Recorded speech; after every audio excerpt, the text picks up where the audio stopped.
Hey everybody, Daimien Patterson here. I am your presenter for tonight's webinar. Welcome to those of you who are already here early. What we might do is just start the process of getting everyone to check in. Now, we do this for every webinar just to make sure that the sound's working and that you've got the ability to answer questions, etc., ask questions, answer questions. Now, the check-in process, what we do is just on your GoToWebinar interface, just find the question box and type in hi from wherever you're watching, hi from Sydney, hi from Darwin. That way I know that you can hear me and that you found the question box. Now, the question box, the GoToWebinar interface on the right-hand side of your screen, and there's a little orange button with a white arrow in it. If you click on that, that'll maximize, minimize the interface, and then just find where it says questions, little white triangle, hit that, that'll open that up, and then just type something in there, and then I'll know that you can hear me okay. So we'll do that, and then we'll get started. Now, everyone's microphones are muted so that we don't have all the background noise, so it's really important that you are able to use the question box. Okay. All right, so now I'm worried because I don't have a check-in from anyone yet. There we go. Here you all come in now. Right. Okay, g'day, Corey in Sydney. Whereabouts in Sydney are you, mate? Hello, Albert in Tamworth. Nice. Hey, Sharon. The Hills. Roger that. All right, no worries. That's great. Okay, so that's fantastic. So that means that the system's working. Hey, Shane, where are you watching from, mate? I swear sometimes people think I'm trying to bloody find out their exact address and go around their house, you know. Canberra. Good on you, Shane. Thanks, mate. So just let me know where you are watching from.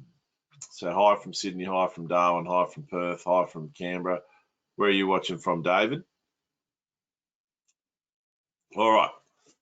Now, once you've done that, just let me know in a few sentences, what's your situation? Why are you here tonight? What are you trying to get out of it? Are you trying to buy your own home? Are you trying to buy investment properties? What is it that you want to do?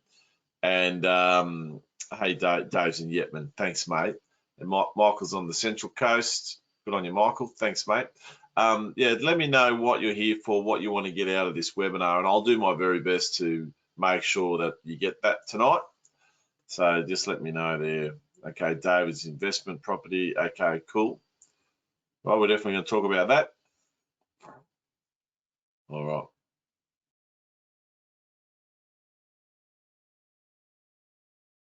All right, team, if you've just joined us, I'm Daimien, I'm the presenter and for tonight's webinar, and we're just going through the check-in process. All of your microphones are muted, so I can't actually hear you if you talk. That's necessary so we don't have background noise, dogs barking, kids screaming, etc. However, you can talk to me using the question box. Now, so we'll go through the process, get everyone to check in via the question box, and the way you do that, go to webinar interface, little orange button with a white arrow, hit that, that'll maximize, minimize. So open it up, find where it says questions, white triangle next to the word questions, click on that, that opens it up, and then you can just type in there. Now, anything you type in there, only I see it. So no one else knows who else is online. It's all confidential, and away we go. So we can sort that out. So just waiting on check-ins from the following people: Anne, Ashley, Sandrine, Liam, Ryan. I can see you've done a little hand up thing, but I need you to find the question box, mate. Samuel, Sarah, and Winston. Just waiting on you guys. Ash, own home, first home buyer. You're in the right place, mate, in Brizzy. Yep. Okay. Albert, just really curious about the whole situation. Dohas. Okay. Well, you're going to get a full brief on that. Josh is in Brizzy. Good on you, Josh. Welcome. Okay. Corey's own a home, looking to use equity to buy another. Okay, you're in the right place, Corey. Ben wants an investment property, posted overseas, one know the benefit. Yep, okay, you're in the right place. Winston, hey mate. Winston's first home buyer, looking to find out more on Dohas. You're in the right place, Winston. Anne, hey Anne. Anne's in Brizzy, discharge ADF, looking to invest in property, first home buyer on pension, wanted to find out in time. Okay, yep. Definitely in the right place, and we talk about all that.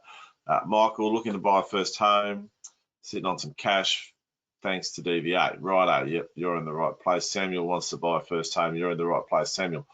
Okay, great. Good to know who's watching and what you need. All right, so got a few more. Once you've checked in and that's all working, you've probably got a few minutes to just go and maybe 2 minutes to go and go to the bathroom, get a drink, get a notepad and pen. If you haven't got a notepad and pen, make sure you do have that. You will regret not taking notes. And I'll tell you all the stuff I think you should write down as we go, but you will regret not taking notes. You'll be like, oh, what was that thing he said? And oh God, because it's worth money to you, right? So you want to note all these things down so you can follow them up. All right. So just one more round on the check-ins. A whole heap of people have joined us since the last brief. So hey everybody, I'm Daimien. I'm the presenter for tonight, and we're just going through the process of getting everyone to check in. The reason why we do the check-in is because all your microphones are muted, and I want you to be able to ask questions and answer questions. So we use the question box for that. So check-in process. Look at your GoToWebinar interface, usually on the right-hand side of your screen. Little orange button with a white arrow. Press that. That'll open it up. Then find where it says questions, white triangle next to the word questions. Hit that. That'll open that up. And then you can type in there. Anything you type in there, only I see it. So don't worry too much about that. And I don't use anyone's surnames when I just will refer to you by your first name, unless I've got two people with the same name, which I don't think I have tonight. So that's all good. All right, so just waiting now on Sandrine and Chris. Hey, Chris, good to see you online, mate. And Liam, Peter, Ryan, Sarah, and Scott. Once you guys have checked in, we can start this webinar. All right, so don't be shy. Jump in there, let me know. I won't start until I've got you all. Hey, Sarah. All right, first home mortgage. Is it possible to get a first home mortgage with no personal savings but a gift from family help? Yes, it is, Sarah. It certainly is. So we'll talk about that too, no worries at all. Scotty, hey mate, where are you watching from, Scott? And all right, so just waiting on Ryan, Peter, Chris, and Sandrine. Sandrine, I can see that you have done a little hand up thing, but I need you to find the question box. Scotty's in Brisbane. Good on you, Scotty. Me too. All right. Okay, Sandrine, you're looking for the question box team. Just find the question box and type in, just say hi from where you're watching and a little bit about your situation. Sandrine, gotcha. Okay, good on you, mate. Am I saying your name correctly? Okay, sweet. All right. You'll be the first Sandrine I've met. It's a nice name. I like it. All right.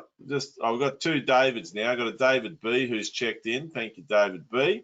And then I've got a David N who we're just waiting on a check-in from. Chris, Liam, Ryan. Just waiting on you guys. All right.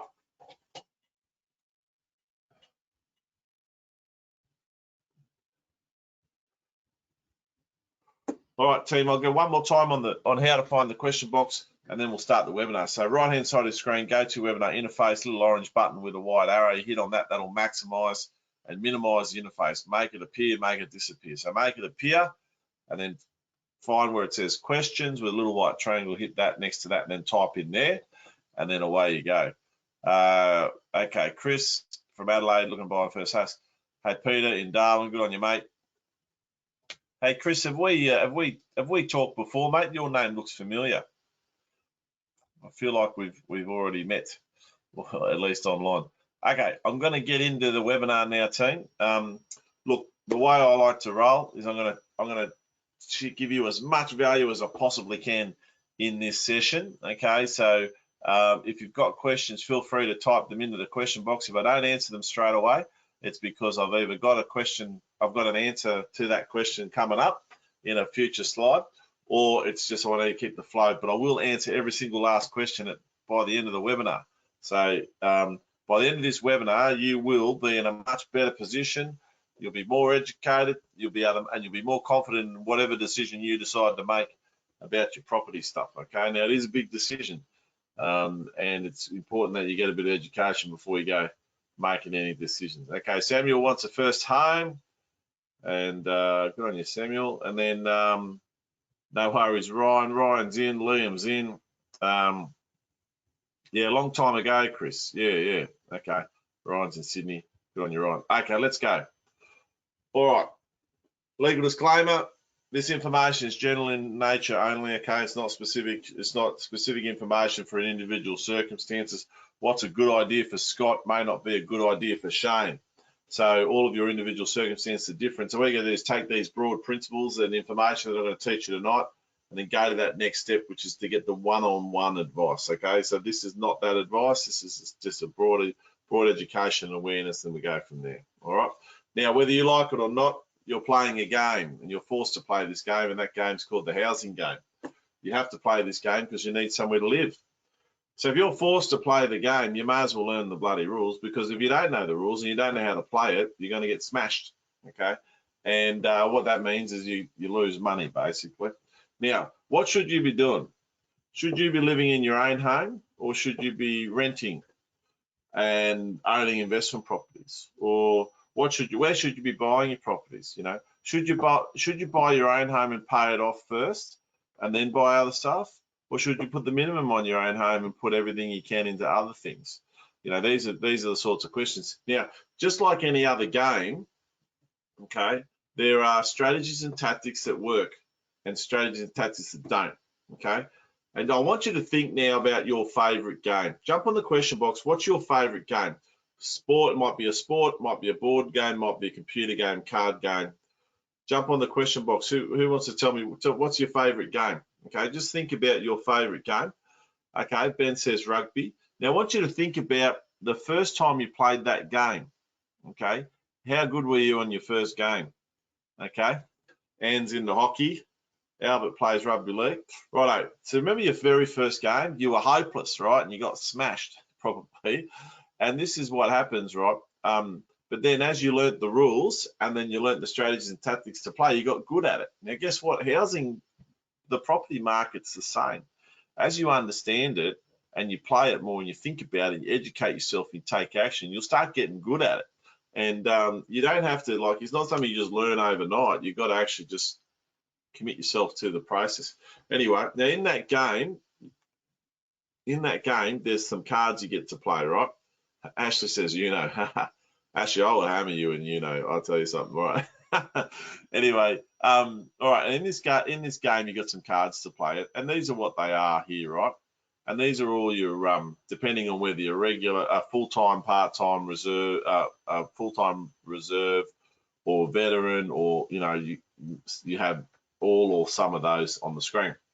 Now, just like any game, each of these cards have different strengths and weaknesses and characteristics, and when played at the right time in the right sequence with other cards, you can do very, very well and maximize it, right? Now, on the screen there in front of you, over a 20-year career, is about $500,000 of money, okay, on top of your salary if you use it all properly, okay, and that's for the average person. Now, in addition to that, we're also going to talk about DVA compensation. Now, obviously, DVA compo is not a housing entitlement, but often the hardest thing to get a house is to get that deposit together. And you might be one DVA claim away from getting your house deposit together, see? And a lot of people don't realise that they're actually even entitled to lump sums of compensation if you get hurt while you're serving the country. And I didn't know that. I was an officer in the Army. I still am technically. I'm an inactive reserve now, but I didn't even realise that you could get lump sums of money while you're still serving even. And in civvies, you know, when they trip over at work and bash their head on the corner of a desk or something, they get paid. They go to work cover and they get compensation for the injury and trauma that they've experienced. And guess what? You get it too. But see, what happens in the ADF is you've got this culture of not being broken. You know, because if you're labelled as broken, then you know you're not going to get promoted, you're not going to get good postings, you're not going to get deployed and things like that. So we tend to not think about it too much, but there's a lot you can actually do. Now, the classic example that I tell everyone to think about is tinnitus. What's tinnitus? That's the ringing in your ears, okay? So when you lay in bed at night and it's very quiet and you hear that slight ringing, okay, that's not supposed to be there, right? And most people in the Defence Force get it because the service rifle is a bullpup design weapon where when you fire that weapon, your master eye is looking down the sight, your cheek is resting against the butt, and on the other side of the butt is the ejection port, right? So that ejection port is opening up, ejecting around and closing, and then of course you've got the barrel at the end, where it's a lot of noise coming out of that weapon. But in addition to that, you can add all the explosions and the engine noise and, you know, on top of all of that, and the constant industrial noise, things like that. Pretty much everyone in the Defence Force gets tendinitis. Now, the reason why I use tendinitis as an example is, and I'd never encourage anyone to do anything fraudulent, but first of all, if you've got a bit of tendinitis, it doesn't necessarily affect your med class, okay? So you can claim it and continue to soldier on. That's the first point. Second point, it's very difficult to prove you don't have it, okay? Because there's no test to prove you don't have it, okay? It's a series of questions asked by an what they call them, audiologist, and if you answer all the questions the right way, then you get the thing. And again, I wouldn't encourage anyone to lie, but at the same time, I'd say look, it's quite easy to get through. Now, the standard rate for a tendinitis claim is about $36,000. Okay, so just there you go. So anyway, we're going to talk a bit about that in detail at the end. All right, now during this lesson, you will learn. Right, you can tell I was in the army. We're going to talk about mindset shifts, the property game, how to play it, housing entitlements and how to use them in the game. Okay, there's a lot of stuff. If you're like me and you grew up in a working class kind of environment, I grew up in Campbelltown, western suburbs of Sydney, then you got to remember, right, 99% of society is not wealthy. Okay, so if you grew up in that 99%, you're probably taught you know, the habits that are going to keep you in the middle class, right? And there's a lot of the way you think about stuff is entirely wrong. And the analogy I use is like your favorite song, and you've been singing that song for 20 years, and then one day you finally look up the lyrics and you realize that the lyrics are wrong, or you've been wrong. You've been singing the words wrong the whole time, you know.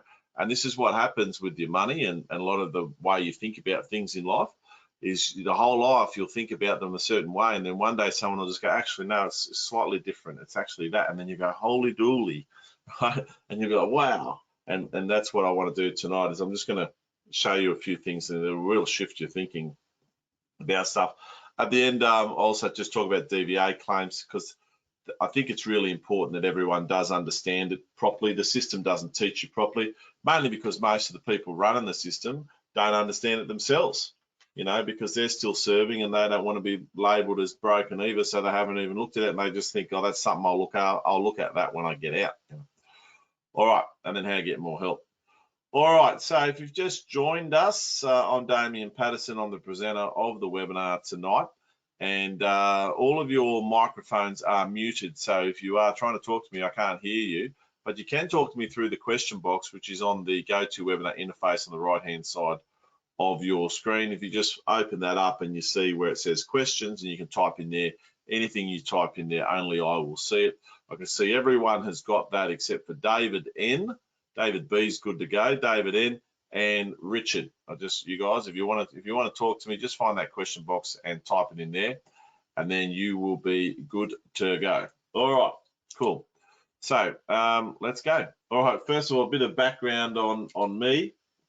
Who am I and why am I doing this? Okay, so I actually am the fourth generation of my family to serve in the Australian Army. Good on you, David N. Got you, mate. A fourth generation of my family served in the Australian Army. My great-grandfather, he served in the Light Horse in Palestine in World War I. My grandfather was in the famous 8th Battalion in World War II, and he was in Darwin when it was bombed, and then went to New Guinea and fought the Japanese in New Guinea. My father's a Vietnam veteran. I'm an East Timor and Iraq veteran, and my son is trying to get into the army. He's 16 now, turns 17 next year, and he's already lining up, and we'll see whether they let him in or not. They're a very proud tradition of military service in my family, and you might have heard of me from when I was serving, or maybe you know my old man. If you're a bit older, you might know my old man. But anyway, when I was about 1 year old, Dad got posted to Holsworthy, and Mum and Dad built a house out in Campbelltown, right? And then about a year later, they got divorced, and Dad stayed in the army, kept moving around, and Mum stayed in Campbelltown with us kids.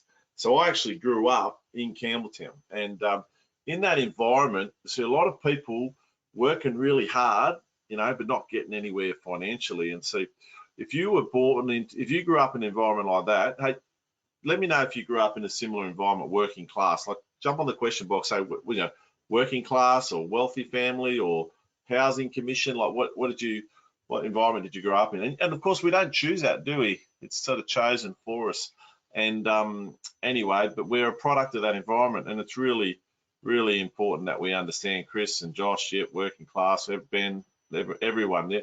And I think 99% of people who join the army or join the Defence Force come from the working class, because it's a very appealing option, isn't it? The day you get on that bus, you're taken care of, you're fed, you're trained, you're accommodated, and you're paid, and it's a great thing to do. But anyway, but I saw a lot of people in the working class in Campbelltown working really hard, and one of the things that we teach our kids in the working class is to work hard and you'll be successful. Work hard, we say, work hard. Can I tell you right now, bad advice, stop doing it. Stop telling your kids to work hard, okay? If you work hard your whole life, you're just gonna end up broken and broke, okay? As in, your body will be broken and your bank account will be broke. Now, a lot of people say that does not compute, but it's true, right?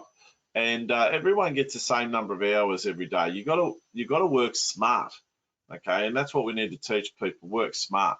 And the same thing in the military. Even in the military, a lot of people broken, heavily broken, because they're told to work hard, not smart, and then they break themselves trying to do it. You know, either burnout, mentally broken, or physically broken, or both. And when it comes to making money, you get taught to work hard. But how many people do you know are wealthy because they work hard? No one's wealthy because they work hard. You're wealthy because you work smart, right? So the first thing I want you to write down is work smart, not hard. Okay, work smart, not hard. And that's really, really important lesson to teach your children that. If you teach your children to work smart, not hard, then they're going to have a good, fulfilling life, and they're going to have lots of opportunity and plenty of money to go and do whatever the hell they want to do, you know. But if you sort of celebrate this working hard thing, it's really quite silly and foolish, you know. Who feels like they've been working hard their whole life and it hasn't got them anywhere? Yeah. If it isn't interesting, it's one of those mindset things. So anyway, I did work hard. Like, I moved out of home when I was 16, and I worked as a landscape labourer on my weekends and school holidays while I put myself through school. And then I was lucky enough to get into Duntroon direct entry, and I marched in. I finished year 12 in November of 1995, and I started working full time, and then I marched into Duntroon on the 8th of July 1996. My regimental number is 2810571. My PM keys number is 8257117. Graduated from Duntroon in December 97 after doing the 18-month course, and I was allocated to the artillery. Now, I then went and did a whole heap of stuff. With the army, but I was pretty typical young person in the early 20s. I was 20 years, just turned 20 when I graduated, and but I was the same. Like, I just lived paycheck to paycheck. Went and got a car loan, got a credit card, got a personal loan to go on a trip to Europe, all these things, you know. And it wasn't until I bloody got in a steady relationship and then got deployed to East Timor that I actually cleared all my debts and had some money in the bank, right? When I got back from Timor, I was with Ausbat 7, which was on the border, 2002 to 2003, went there. When I got back from Timor, I was debt-free and I had 60,000 in the bank. And I knew that I had to do something smart with that money. So went and bought a property, right? Now, what I want to teach, the next thing I want you to write down is that quote on the screen. A fool learns from their own mistake, a wise man learns from the mistake of others. Otto von Bismarck said that. That was the bloke they named the Bismarck battleship after. But it's so true, you know. But when we're kids, we're sort of fighting for our independence off our parents in those rebellious teenage years. And we say things like, I want to make my own mistakes. I want to just learn, I want to learn and make my own mistakes. And guess what? That's really dumb too, right? whatever it is you want to achieve, remember, consistent with the work smart principle, whatever it is you want to achieve, okay, someone else has already done it, hey? Now, the easiest way for you to achieve that thing you want to achieve is to find the people who've already done it, study them, get them to mentor you, get them to do it for you, and that's working smart, right? And then you'll do it. But I wasn't that. I was classic sort of pig-headed, I'm going to do it all myself kind of guy, and I made lots of mistakes, hey? And the reason why there's a big number 6 on that picture, that property there is the first property I bought, number 50 Street and Parade, Everton Park. And first property I ever bought it in early 2004. So I got back from Timor mid 2003, got a posting order to Brisbane, and our families, the ex-wife, then wife, and I, our families were like, buy a property in Brisbane, right? Buy a property in Brisbane, and buy your own home first, which is another one that we teach. Because by the way, buy your own home first 9 times out of 10 is bad advice. 9 times out of 10 bad advice, and you'll see why in a second. But what I want you to write down next is write down the 6 big mistakes, and then make a list 1 to 6, and then write it in as we go, hey? And what I want to do is I want to teach you these mistakes that I made so you don't make them yourself, okay? And you'll be significantly better off as a result, all right?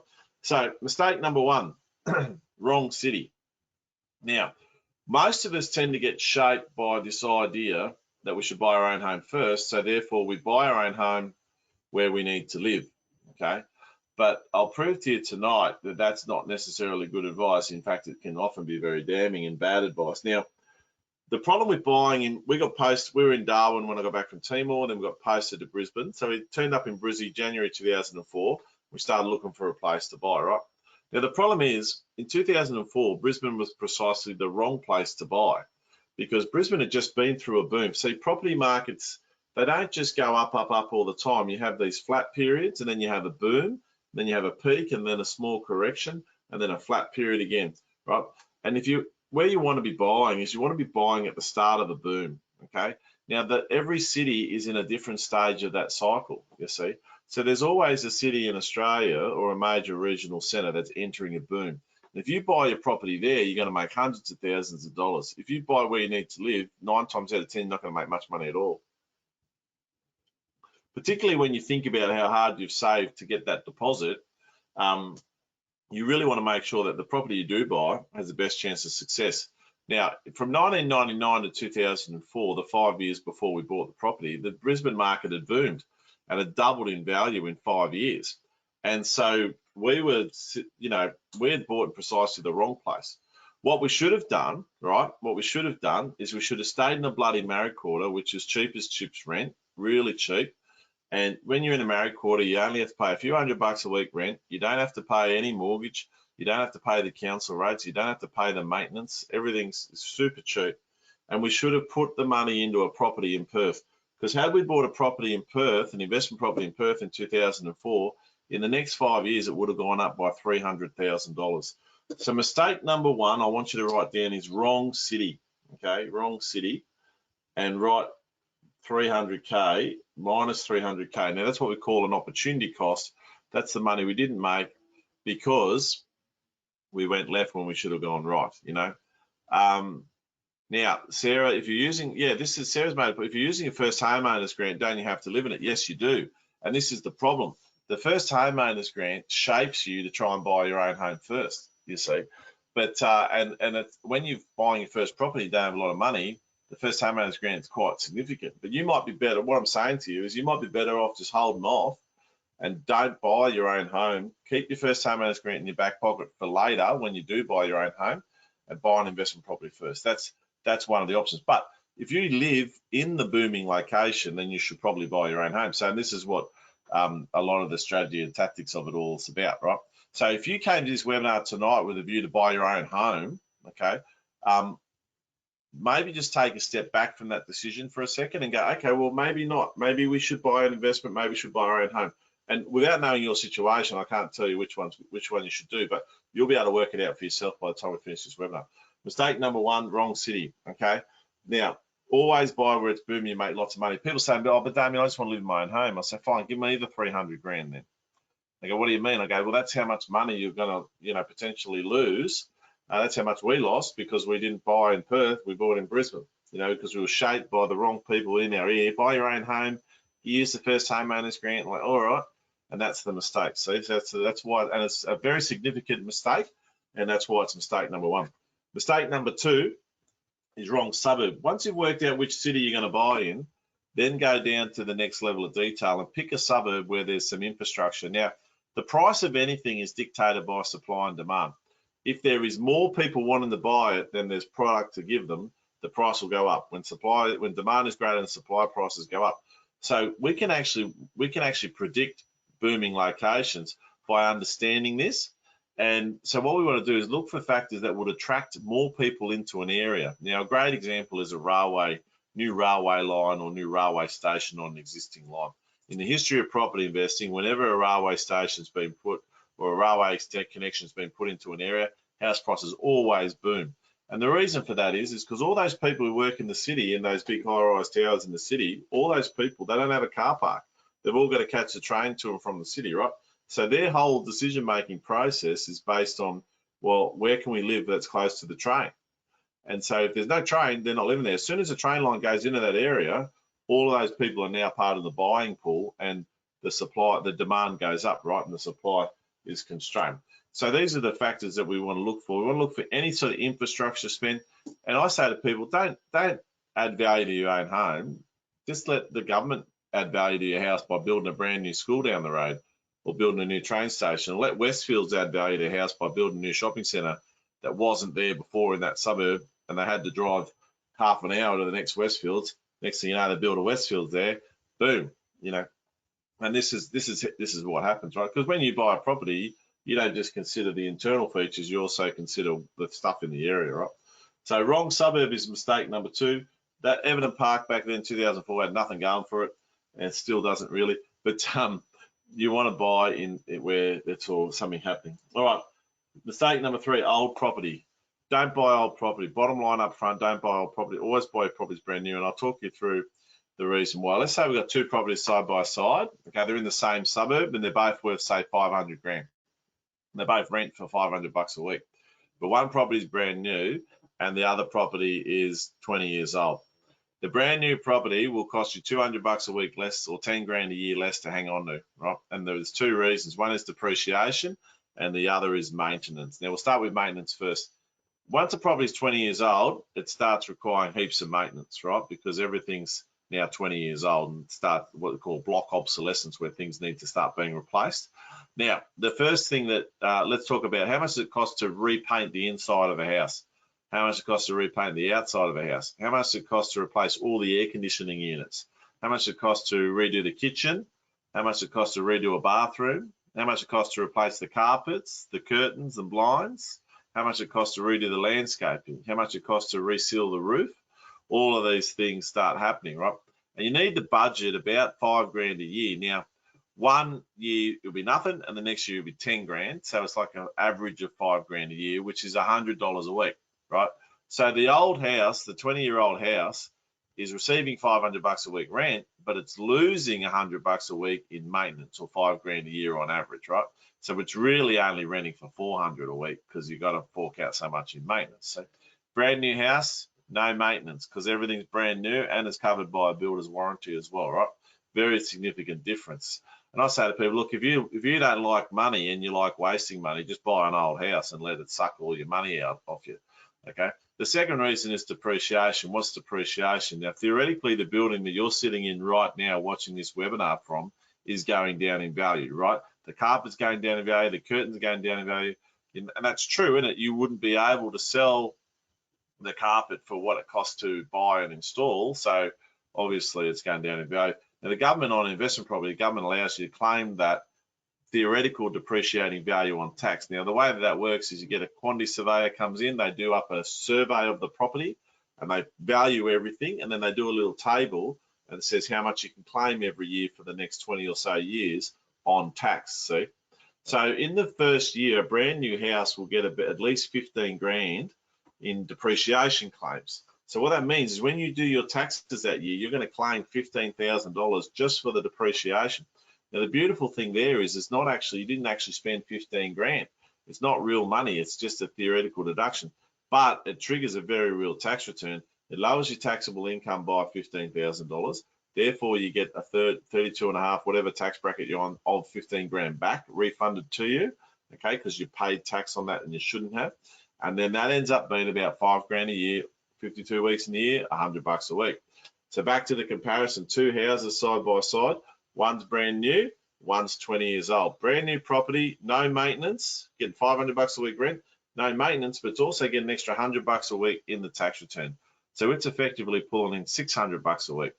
The 20-year-old property, okay, is bleeding $100 a week on maintenance, so that's $400, and it's not getting a tax return because everything's already been depreciated. The depreciation's run out. One property pulls $600, the other property pulls $400, $200 of difference, and this is the number one reason why you should always buy your properties brand new. And I get people come to me all the time, and they're like, Daimien, these bloody properties I've got, they're bloody burying me, they're slowing me down. Always buy brand new. So mistake number 3 is buying old property. Mistake number 4, renovating, okay? And renovating. So I get it, right? And I did a reno, and that picture there is the end of the reno.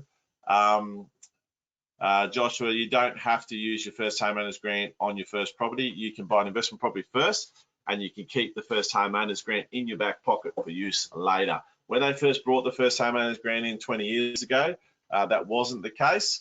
20-something, probably 25 years ago, it wasn't the case. You had to use it first, but now you can use it later, and that's the same every state of Australia. Okay, so mistake number 4 is renovating. Now, I get it. You want to make some money. You've got a fixed salary job, and you've got a little bit of spare time in your hands, and you watch these bloody TV shows like The Block and stuff. You go, let's do a reno. We'll make some money.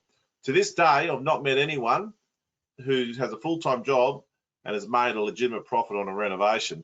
And I get people go, oh, it's not true, Damo. I made 100 grand or made 150 grand. And I go, all right, let's just analyze that. The first, and listen carefully to what I'm about to tell you, because it's very, very important. The first question I asked them is how much of that was capital growth, organic capital growth that would have occurred anyway, i.e., if you didn't do a thing to the property, you just kept it in its original condition, how much would it have gone up in value, right? And because the market was rising and every house was going up in that area because of demand. And then it's like, usually that's where the big chunk of the money is. And I said, well, take that. I said, first of all, you can't give your renovation credit for that because that would have happened anyway, right? So take that off your profit. And right there is the insight that you all need to get. The easiest money, the biggest money you will ever make is not from renovating. It's by simply buying a property in a market that's booming. And your property will make you hundreds of thousands of dollars without you lifting a single finger. Now, what's working smart and what's working hard? Giving all your spare time to do bloody reno is working hard, not smart. Making sure your property is in a market that's booming, right? That's smart and the easy money, right? Anyway, so back to they made 150 grand. We worked out 100 grand is organic capital growth. There's 50 grand left over. How much did you spend on tools? How much did you spend on materials to take that out? Right now they've got 30 grand left over. And so how many hours did you work? Right. And whenever I've worked this out, though, it's always like about $5 to $10 an hour. You're legit better off like getting a job at Macca's than doing a reno. But don't even do that because I've got much better strategies for you to make a bit of money on the side, you know. And by the time I left the regular army, I was 32 years of age and I was already worth $1 million, right? And that was, I'm 45 now, so that's 13 years ago. But there's a lot of ways that you can make money, but you just got to learn them, you know. And if you come from a family that's not wealthy, then no one's going to teach you this stuff, you know. And it's not luck, it's not getting lucky. It's just smart stuff, ancient principles that people have known for years. Yeah. All right, mistake number 4, renovating.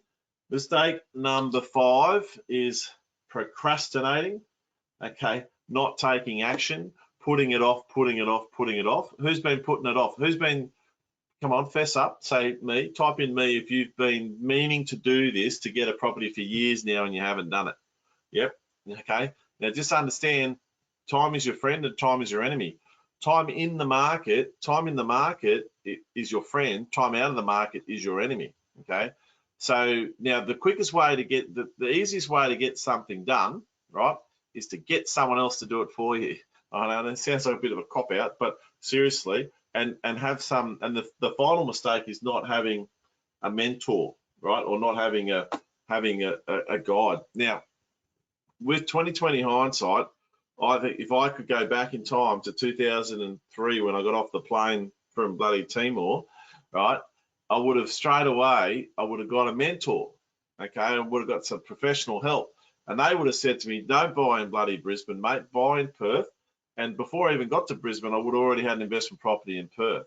And I would have bought a brand new property that was dripping wet in depreciation. And I would have bought it in a suburb where there was some major infrastructure going on. And I would have made hundreds of thousands of dollars because I had a mentor who knew what they were doing. Now think about everything you've been successful at in your life so far.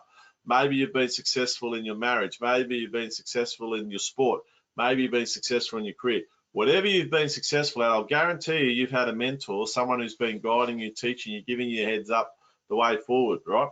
So do make sure that you get some help, yeah, in what you're doing, and you will be successful. It just seems so logical, right? But we live in this world where people, that they have trouble trusting other people. They don't know who to trust. They don't know what to do.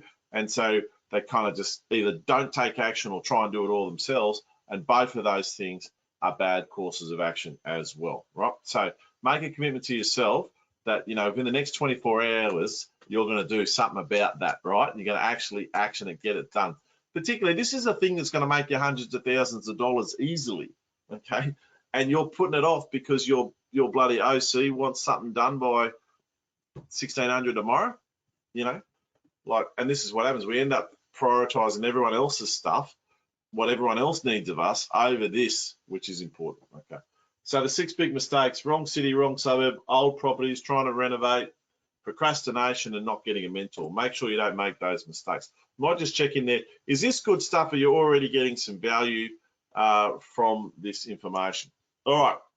Now, I should change the title of this slide because it's my story, but it's more than that, isn't it? It's like lessons learned, you know, lessons learned the hard way. All right. Now, next one. I went to Iraq. So we ended up selling that house. We realised that we bought it in the wrong market and the wrong sort of property and everything, and the property was going to cost us an arm and a leg to hang on to, so we sold it, right? And then I went to Iraq in 2005. I was part of AMTG1, the first battle group to go to the Middle East, other than the Special Forces. It was a big deal back then.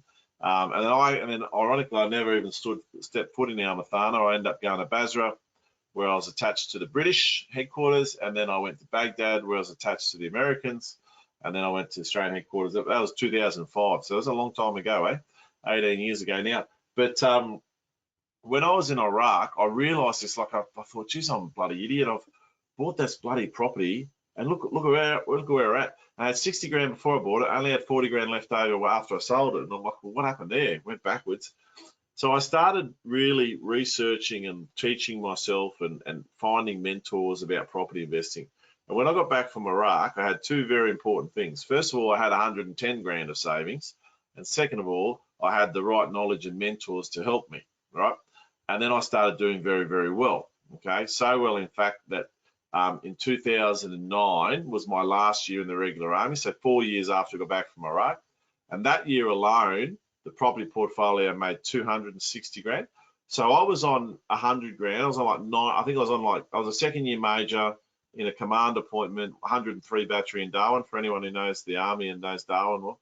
I was a BC 103 battery and 103rd, as it was called back then, and 6 months out bush.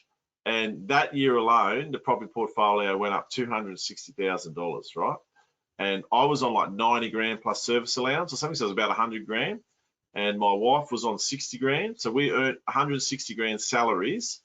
And just think about what we had to do to get the 160 grand salaries. We had to do probably 500 days of work, right, to get 160 grand. 500 days of getting up early, driving to work, doing that, you know, for me, throwing a lot of bush time in there as well to get 160 grand. Meanwhile, okay, the property portfolio made 260 grand. Now you tell me what's working smart and what's working hard. You tell me, right? And this is the point. Teach your kids, work smart, work smart. Stop bloody grinding away for a few $100s a day and start prioritizing the stuff that's going to make you hundreds of thousands of dollars without lifting a finger. Yeah, that's the message I want. If you take nothing away from tonight other than that, that's a really important one.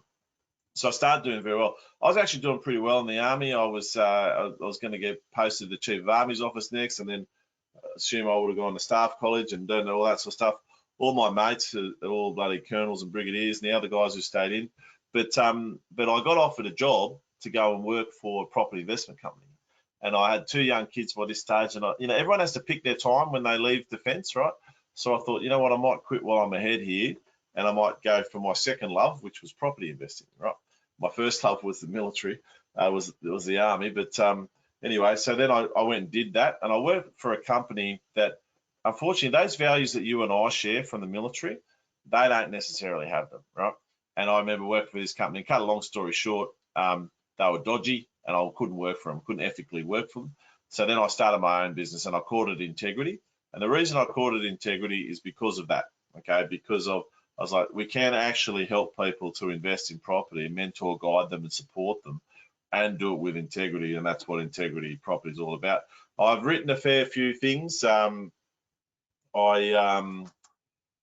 wrote Save Sales for my first book, and then there's an ADF version of that book. If you stick around the end of the webinar, I will give you a copy of that book. And Wealth Through Property, and is my latest book that I've written, and there's another one coming I'm very excited about. It's called The Sky's Falling In.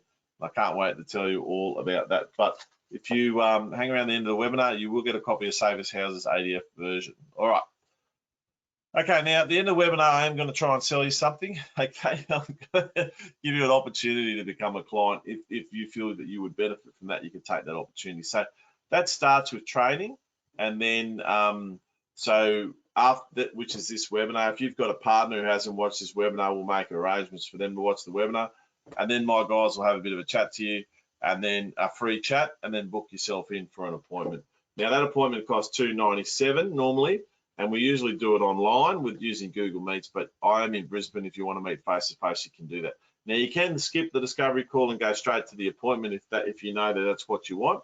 If you're unsure, you can just have a bit of a chat to one of the guys, one of the team. All right, now and then out of that strategy session, goes for about an hour, comes a client plan. So there's a lot, you can do a lot more than you think. Okay, I get clients come to me all the time. They tell me what they already know, and I'll say, well, and then they have a look and they go, well, actually, look at all this, and they go, wow. And you can do a lot more than you think, and we'll put that in the plan, and then we'll execute that plan on your behalf. Okay, so when you're ready to get a property, we'll give you a bit of an int brief on the opportunities and the locations and the reasons why, and you'll be very impressed with the level of research that is done into these locations. Again, I think, you know, if you're going to call yourself Integrity, you've got to put clients into locations that you genuinely believe are going to boom based on real evidence. And in the int brief that we give, the research brief that we give with every property, you will see that, and there's hyperlinks to all the sources of the information, and you know, so if you're you nerd out on research and you love that sort of stuff, I think that's important. You'll be really impressed by the information that the team provide. And then we go ahead and secure the best properties. Now, the best properties are not on realestate.com, team. They're already stitched up well before they go on there, because you got the land developers and the builders. They want to deal their best stuff. They offer to people like me first, because they know that I've got clients. I've got clients who are motivated, educated, qualified, ready to go, and they'd rather deal with my company as one person and have 10 or 20 different investors come into that area than have to go and deal with the public directly themselves and all the problems that come with that. So the best stuff is spoken for beforehand, and then whatever's left over ends up on realestate.com. Financial approval, property established, rental management, and review and repeat. Okay. Now, that QR code you see on the screen there, you might, if you think that might be something for you, then get a copy, just get that going. You can book yourself in. If you book yourself in, it only charges $247, so you'll save another $50. That QR code will appear throughout the webinar tonight. All right, mindset shifts, first part. Now, just remember, most of us are born low to middle income families, so we have a bit of an attitude or mindset from that, okay? And we don't get taught this in school. So first thing I want you to realize is you haven't been educated properly yet. If you feel like you've been spinning your wheels, right, it's like joining the Defence Force and not going through a recruit course, you know. And of course you're going to be making mistakes. Of course you're going to be thinking about things all wrong, you know. You need that education. And once you realize that, then you go, okay, put that on your to-do list, get educated. All right. You're not better off doing everything yourself. When you're poor, you think you get taught to do everything yourself so that you can save money. But you can only save so much money. You can only save the money you earn. And then if you really try and do everything yourself, what you're actually doing is you're going to burn a lot of your spare time trying to do everything yourself, and you're still not going to do a professional job. It's like someone saying to you that they don't need your profession, that they don't need you in the world doing what you do. They could just do it themselves, right? And of course they can't, right? So don't be that person. Number 3, money will make you happier. There's a whole heap of things that poor people say to other poor people so they don't feel bad about being poor. Money won't make you happy, dear. That's one of those cop-outs, right? Don't say it. It's not true. Don't say it to your kids. Money will make you happier. Let's think, if you had zero money, you'd be miserable, right? Because obviously there's a relationship between money and happiness. If you had zero money, you'd be homeless, you'd be hungry, you'd be cold, you'd have no communication devices. You probably wouldn't, you know, be that healthy. And then obviously I'll give you some money, then you're able to put a roof over your head, warm food on the table, turn the lights on, you know, and then I'll give you a bit more money, and then you can have a few hobbies and, you know, enjoy yourself. And I'll give you a bit more money. You can put some money away for retirement so that when you're older and you're unable to work, you'll still be able to have a source of income. Then I'll give you more money and you'll share some of that with charity and support other people. Of course, there's a relationship between money and your happiness. And I can guarantee you don't have enough money for all the things you truly want, right? And one way to dispel this straight away is if you won Powerball tonight and you won $1 million, would you be happy? Of course you would. You'd be bloody popping the champagne and go, woohoo, you know. So of course there is. So if you don't cop out, don't go, oh, you know, money's not important. It is. Stop lying to yourself, because it's just a cop out that mentally you're sabotaging yourself from getting the education you need and taking the action you need to do to get that done. Now, all of these things would make you happier, right?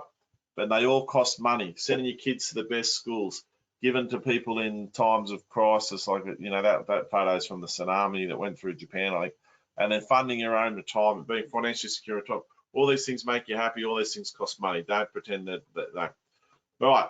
Number 4, you cannot save your way to wealth. When you grow up in a working class environment, we tend to celebrate our savers, and you know, but you cannot get wealthy by saving your job income. Okay, and I'll prove it to you right now. Let's say, how much could everyone jump on the question box? Tell me, how much could you save in 1 year? How much could you save in 1 year if you tried really hard? So no holidays, no takeaway food, no going out for dinner, no movies, no new clothes, no nothing, right? You're going to ride your bike to work. You're going to take a cut lunch, okay, meal planning, the whole thing. How much could you save in 1 year? Scott says, yeah, come on, Scott, I reckon you could do a little bit more, mate. But, yep, okay. All right, so everyone just work out what that number is. Yep. All right. I'll just read out the numbers that are coming through. I've got 30,000, 0, 60, 10, 40, 50, 20 to 30, 7, 20, 30, not enough, says Albert, 10, 26 off 2 incomes. Righto. Now, but what were you taught? We were taught to be good savers, right? Now, how much could you save in 10 years? Imagine living like that for the next 10 years. No holidays for the next 10 years.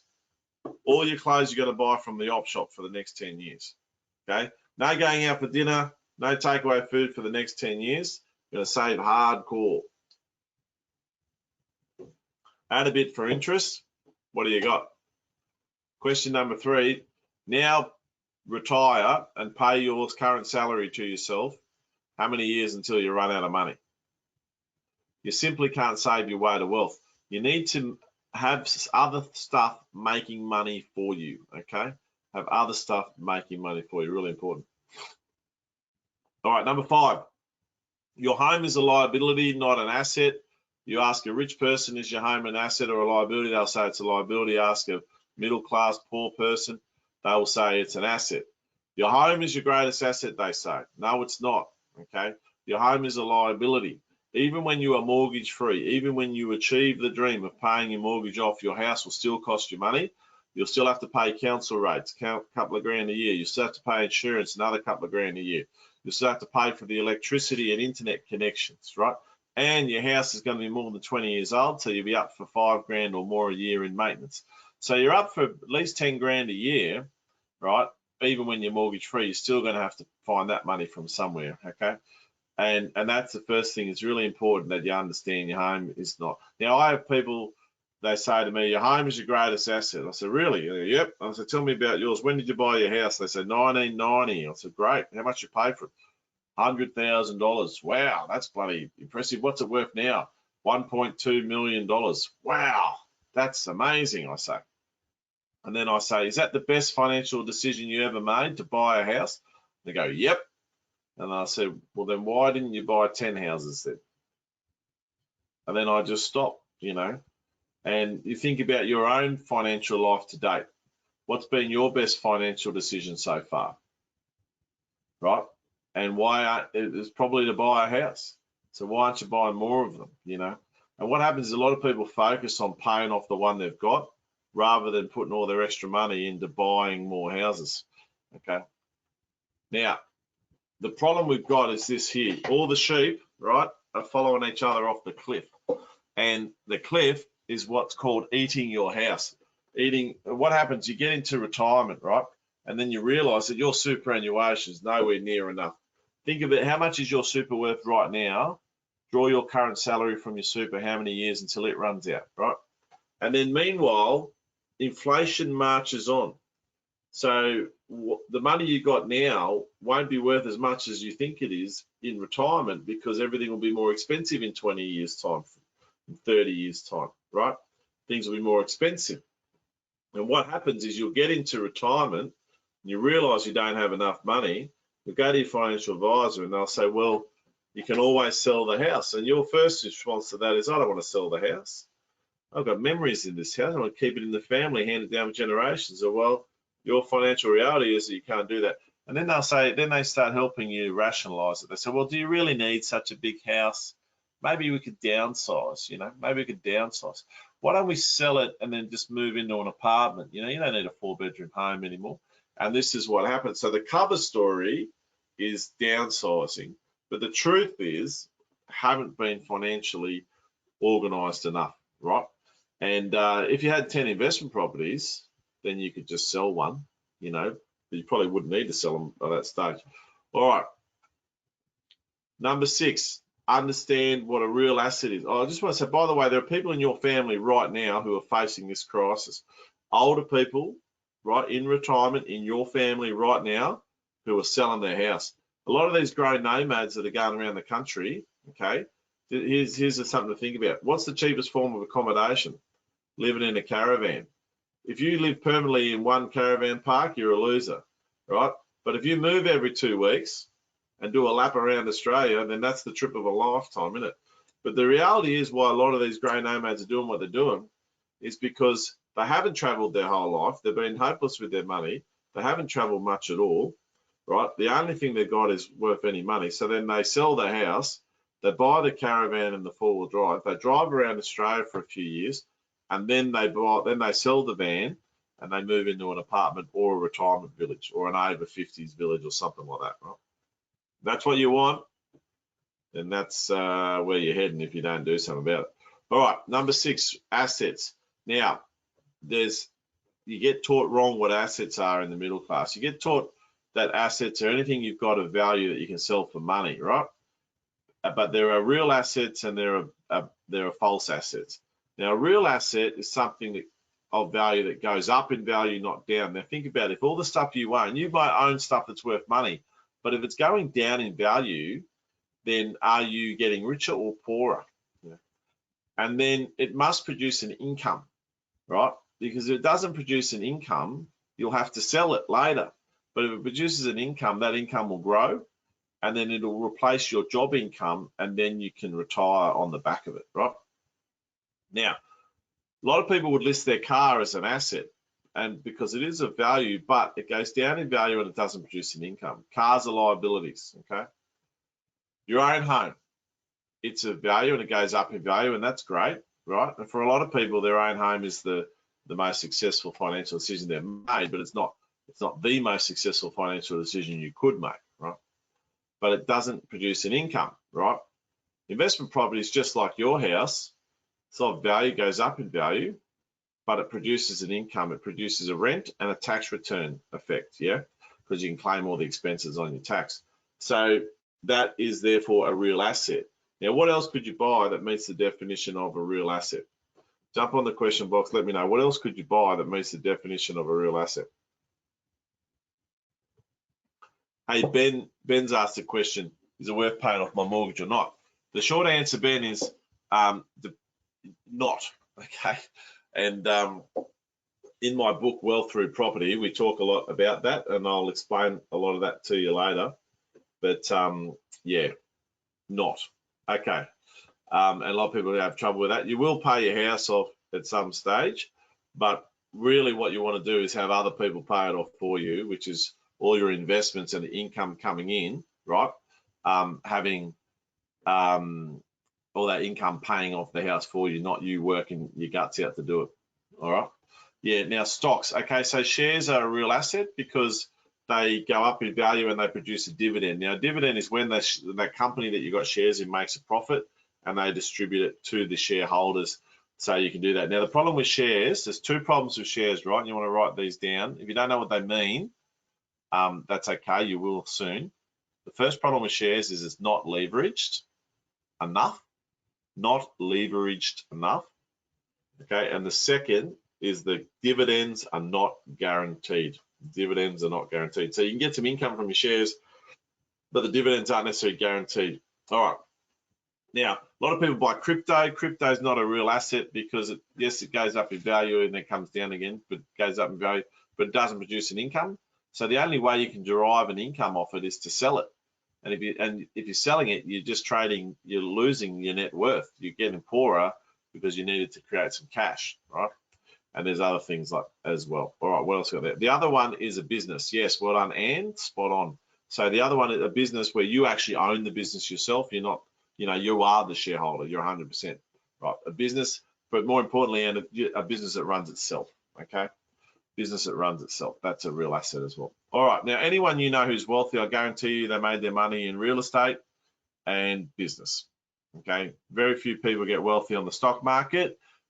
Even like the people like Uber, for example, the people who get offered the money, that offered the shares before it goes public, those guys make money, and they're generally wealthy people who are in business and they can spot a good investment when they in the first place. So they're investors, they're property investors and business owners. They're the people who invest first, and then by the time it gets on the IPO, publicly offered, it's all kind of all over by then. All right, let's keep going. All right, number 7, understand what good debt is. Oh, sorry, down the bottom of that, number 6. How do you get rich? Accumulate a portfolio of real assets, okay? How many real assets do you own right now? How many real assets do you own right now? Jump on the question box and let me know. How many real assets do you own right now? And if you're spinning your wheels and you're wondering why you're not moving ahead, it's because you're not focusing on accumulating real assets, okay? Now, all of you have one real asset, and that is your superannuation fund. Your superannuation fund is going up in value, and it is deriving an income. It is getting dividends, but before you hit the retirement age, those dividends get reinvested into buying more shares, okay? But yes, so all right, so that's why you're spinning your wheels, and your parents probably don't have any either. They've probably got their own home and a superannuation fund, and that's all they've got, right? But watch it, they're going to have to sell that house in retirement. You watch, unless they die early. Yeah. All right. Number 7, understand what good debt is. There's good and bad debt, okay? Good debt is debt that's used to make money. Bad debt, debt that's used to buy stuff that loses money, okay? How much good debt do you have right now? How much bad debt do you have? See, I'll give you a real simple example. Let's say I can buy widgets from China for $1 each, and I can sell them in Australia for $3 each, right? But the minimum order is 10,000 widgets. So I come to you and Scott, and I borrow, Scott, hey, can I borrow 10 grand? You say, why? I say, well, I want to buy some widgets from China, and they're $1 each, but I've got to order 10,000 of them. And Scott goes, all right, what's in it for me? I said, mate, I'll give you 20% return. So within 6 months. Now that's a bloody good return on your investment. Scott says done, gives me 10 grand. I go buy the widgets. I set up a little website. I sell my widgets for $3 each. I've now got $30,000. I go back to Scott. I give Scott his 10 grand that he lent me plus 2 grand interest, which is the 20%. He's got 12 grand. I've got 18 grand. That's smart use of debt, right? Because I've borrowed money to make money with and then pay the debt back. Bad debt is debt that's used to buy things like cars and jet skis and holidays and weddings and stuff like that doesn't produce a return to pay it off, you see. And this is another thing that people need to understand. Okay, now there's an old saying, no one ever got rich without getting into debt. No one ever got rich without getting into good debt. Okay, how much good debt do you have right now? How much bad debt do you have right now? All right, accountants and financial planners don't know best. Did you know that financial planners are not allowed to give you advice on buying real estate, on buying investment properties, or buying a business or starting a business? They're not allowed to. Okay. Now, the reason for that is that those things are dealt with under different legislation, but also they don't want you, because the way they make money, they don't want you to do it, because the way they make money is the shares that you buy, they get a percentage. So if you invest 100 grand, they might get 10 grand of that paid to them as a fee for bringing you as an investor to that company, right? And so that's the way they roll, right? And it's quite interesting that that they can't give you advice on real estate or business. Now, guess what the top 2 wealth creation vehicles are? Okay, so if you want to get wealthy, get into real estate. Okay, and if you're in a full-time job, then you know, maybe do that for a while. But then also business you can do well as well. Real estate is very safe and passive. Business can be quite risky, of course, you know, and I know that from personal experience. I've done a lot in business, but I've lost a lot of money in business as well. So, all right, now, but the elephant in the room is real estate, okay? You're literally sitting on it right now. The secret to your financial troubles is right under your feet right now, okay? All right, so just understand that. So in the horse race of getting wealthy, the 2 horses that are way in front are property and business. The 3rd horse, which is sort of dragging well behind, is shares, right, and superannuation, and then everything else is way out the back, yeah? All right, that's how, so the 8 mindset shifts. All right, now the game. All right, we're going to start with 100 grand. You got 100 grand, what would you do? Would you put it in a savings account, shares, or 1 property or 2? How much would you spend? What would you do with it? What would you do with 100 grand? 1 property. Okay, let's go through the scenarios. Let's say you get 3% interest on your savings. Now, whenever you earn interest on savings, you have to pay 1/3 of it to the tax man. So to achieve 3%, you would need to be getting 4.5% interest rate, right? Now, after year 1, you'd have 103 grand, right? Because that's adding 3% onto 100 grand. After 10 years, you would have 134 grand. Okay, whoopee-doo. You're not even keeping pace with inflation. If you've got money in the bank right now, if you're sitting on a lump sum of cash, for God's sake, do something with it, hey? Don't, because you're actually losing money by having a savings account, because inflation is devaluing your money that's sitting in the savings account, see? So you've got to do something with it, okay? No one ever got rich by saving money. They got rich by investing their money. All right, shares. Now, shares perform at about 7% per annum, the Australian Stock Exchange. So let's see what would happen. And after a year, you'd have 107 grand. And after 10 years, you'd have 196 grand. Okay, so that's fine, 196 grand. Whoopie-doo. Draw your current salary from that. How much money are you going to have left over? Now, shares are good, but the problem with shares, remember, are 2 things. They're not leveraged enough, and the dividends are not guaranteed. Okay, they are not leveraged enough, and the dividends are not guaranteed. So if you're into your shares, just remember that. Make sure you understand what that means, what I just told you. Very important insight. Okay.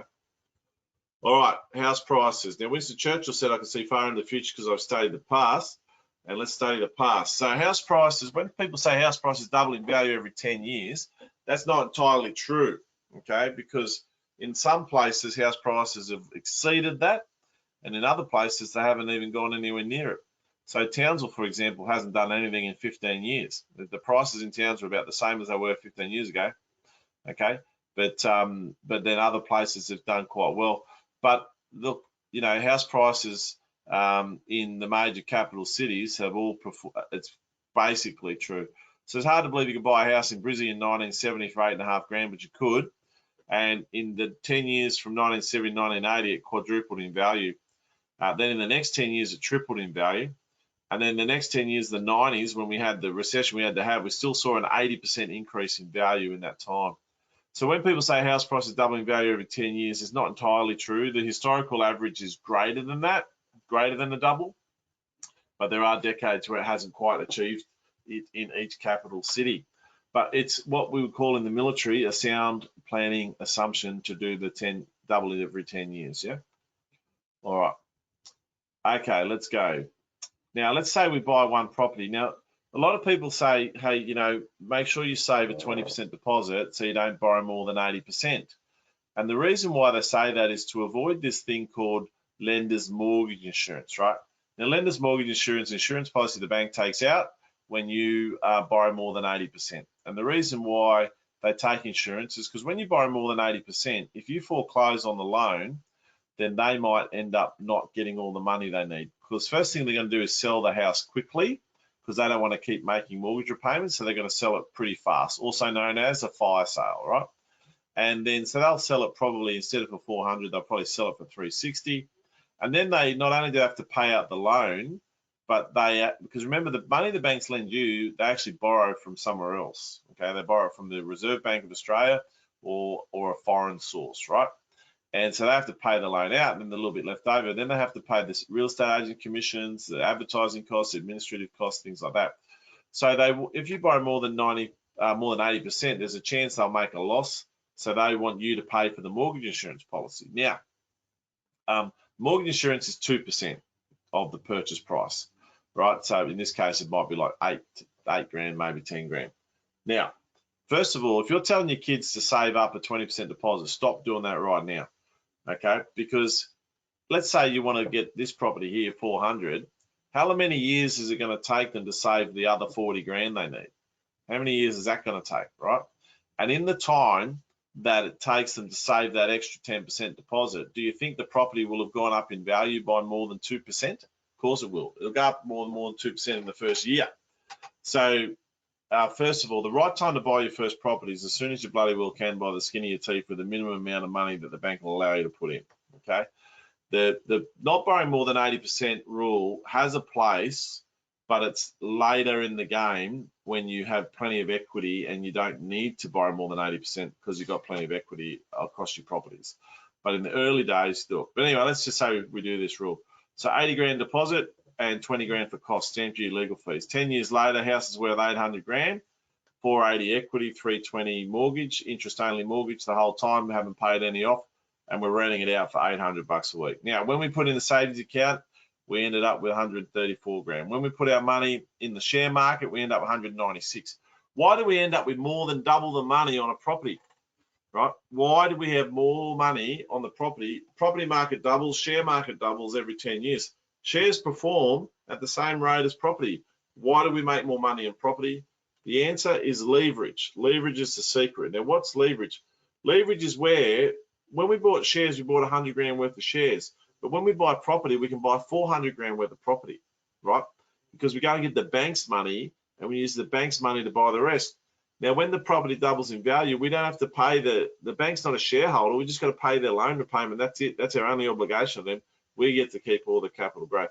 And here right now on the screen is the essence of good property investing, is using the bank's money to make yourself rich, also known as OPM, other people's money.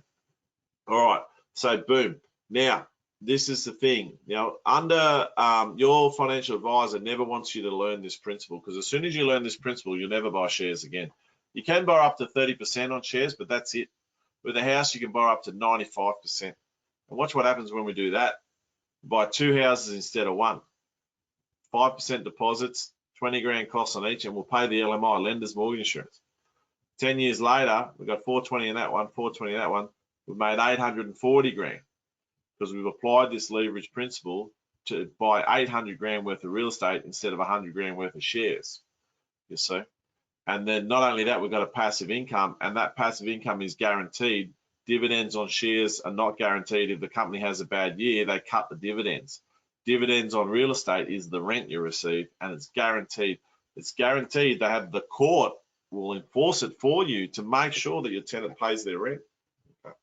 So I might just check in here, right? What answer did you give? Now remember, you are a product of your environment that you grew up in, and your decisions are based on your level of education, okay? And there are people who go through their whole life believing the shares are where it's at, right? Or putting extra money in their super and things like that. Meanwhile, literally under your feet the whole time has been the answer to your financial woes, okay? So let me check in there. Is this good stuff? Are we learning something? Albert had a gut feeling it was 2 houses. Give us a score out of 10 so far, team. Everyone jump on there. Mate, let me know that you're still there. Corey says 11. A few new people have joined us. Welcome. Okay, mind-blowing stuff, right? You see? Really important. Now, my first book was called Safe as Houses, right? Because you can do this very safely on houses in major capital cities. So that's what it's all about. And that's why the banks will lend you 95% of a house, but only 30% of shares, because they too know that houses are safe to lend money against, you see. And this is what it's all about, okay?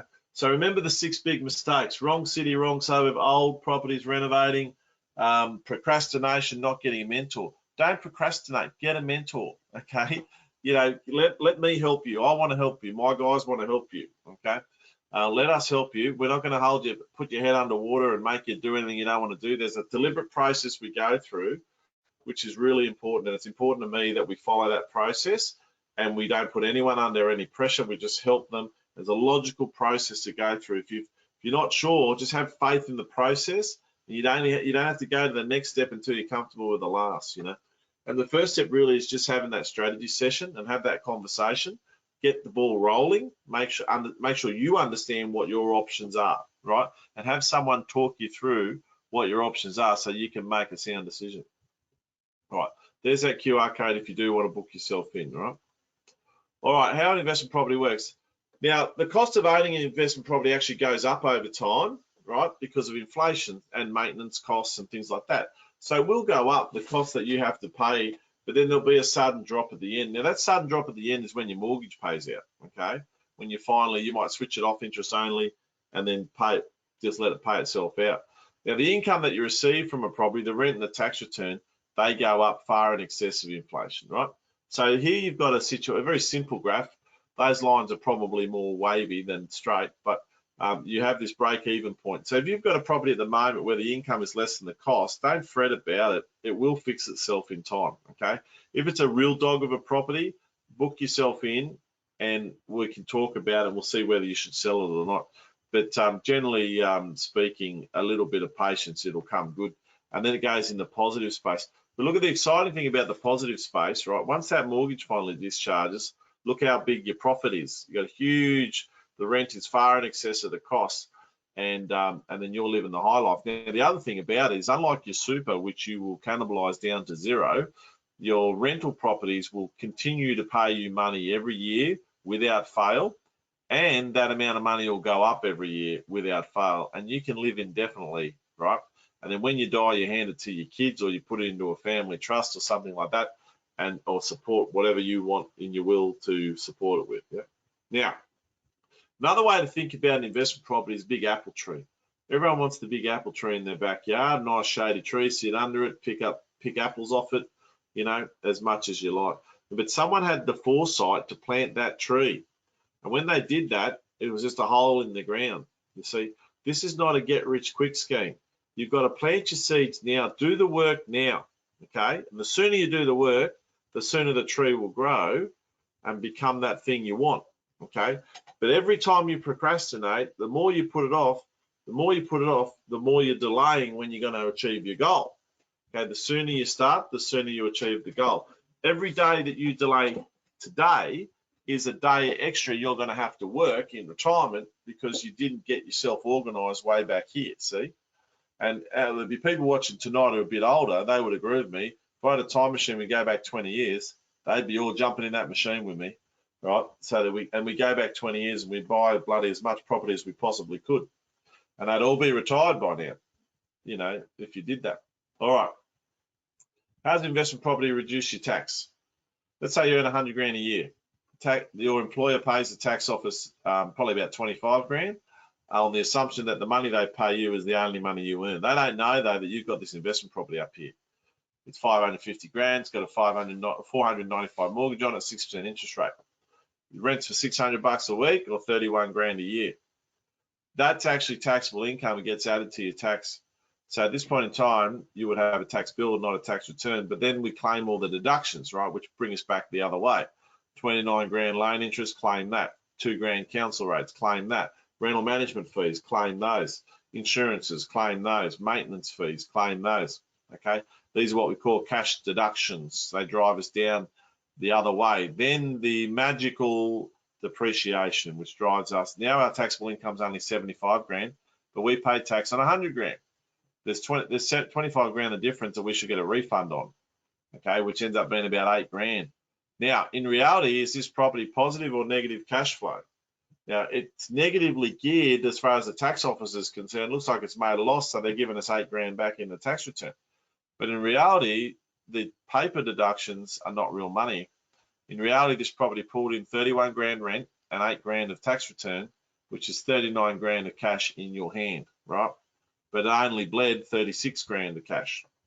So this property is $3,000 a year positive cash flow, or about 58 bucks. And that's where it's starting. That's where it's starting with a 90% mortgage. Now, as time goes by, okay, that rent will keep going up and that property, that will become even more positive. But the big day where it becomes super positive cash flow is when you no longer have to pay $29,700 in loan interest, right? And you can take that figure there and add it onto there. Now, if you're wondering how you're going to do that, well, let's say you get 4 investment properties, and then each investment property then discharges its mortgages, and then you've got, you know, $32,000 per property coming in, you see. Now, and then now you've got a guaranteed income, and you can retire for life. So this is what people understand. You know, first focus on getting as many properties as you can, then sit on them and let them do their thing. Yeah, let them do their thing. All right. How to build a portfolio from scratch. Raise a deposit. Get deployed. Operations, exercises, training courses. Volunteer for everything. Stop spending your money. Go away. Keep yourself busy, particularly if you're young, right? If you're out of the Defence Force and you're in the mines, go to the mines. You know, work just for a period of time. Focus. Get your DVA compo done if you've got some. Get your family to help. Your family can give you a deposit, lend you the deposit, go family guarantor. Okay? First homeowners grant. Just get the money together, however you have to do it. Stop wasting your money. Stop buying crap to impress people that you don't even like. Okay? Who cares what car you drive? Who cares? Right? Right? You're on the path to being a multimillionaire. I would rather be driving a shitbox knowing I'm going to become a multimillionaire than driving a flash car knowing that I'm going to be broke for the rest of my life. I've had clients who have gone and handed in their expensive cars, who have gone and sold their expensive cars, knowing full well that in 2 years from now they'll have that car again, right? Because that's what they needed to do. That was the bitter pill they needed to swallow to get their finances heading in the right direction. You know? But you do what you got to do. Save, save, save. The first property is the hardest. Get it done. Focus. Get in the market. Stop watching everyone else play the game and get in the market. Once you buy that first property, okay, away you go. Once you buy that first property, it'll go up in value. Okay, if you do your research and you get help from professionals like my team, we'll get you in a location where that's going to happen sooner rather than later because the research has been done. That property you can now borrow more money against that property because it's got more equity. You get a second loan against the first property and use that money to pay the deposit on the next one. See, once you've got a property, you don't need to save money anymore because you can use the first property to pay for the second. Okay. Now, ideally, you'll do both. Continue to be saving and waiting for your properties to go and build it faster. All right, 1 becomes 2, 2 becomes 4, and that's how you grow your empire. See, that's how you grow it. Got to get. Can you see how important that first property is? Okay, so important. Apple trees. Okay, you don't just want one tree; you want a whole bloody orchard. Okay, you want an apple farm. But you've got to go and plant all those seeds now. You've got to do the work. And like I said, the easiest way to get something done is get someone else to do it for you. So become a client and let my guys just take care of it for you. Okay, do the process. You know, we're going to do the strategy session first, etc. But let us help you. All right, 3 golden rules. Make sure you write these down. Invest where it's booming. If you invest where it's booming, you're going to make easy money, right? This is why it's golden rule number 1. It's mistake number 1 is to buy to buy where in the wrong city, which is the opposite of golden rule number 1, right? Number 2, make sure your properties pay for themselves or near enough. Okay, if it's like $50, $100 a week, and you can't afford that, well, come on, you know. And I'll teach you some side hustle ways to make extra money on top of what you're doing, and we'll go from there. But no one's ever successful doing nothing, you know. So you might have to change what you're doing. You might have to commit to something. You might have to get a bit of focus about you, but you can do it. Okay, you don't need to be super smart. You just need to be committed. All right, and then never sell. Never sell. When you sell, you're like taking a chainsaw to the apple tree. You know, you can sell the firewood, you'll get a lump sum of money, but you'll never get any apples ever again.